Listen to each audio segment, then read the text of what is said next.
Welcome to Let Me Fix This. Enjoy the video. You start by confirming the clamp fits your mic stand and loosening it slightly.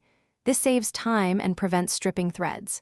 Attach the clamp to the stand at mouth level, then slide the gooseneck so it points toward the mic capsule.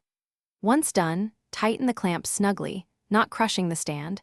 You want stability without damage.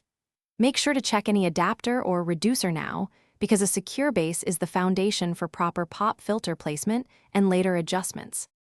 Now position the filter about 2 to 4 inches from the mic capsule. This distance reduces plosives while preserving clarity.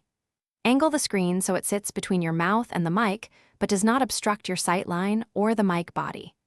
You'll use the gooseneck to make small adjustments while speaking or recording. Move it incrementally, listen, then adjust again. Because small changes affect tone and sibilance, take your time to find the sweet spot that keeps the vocal natural. Finish by rechecking every clamp and joint and tightening them so nothing shifts mid-session.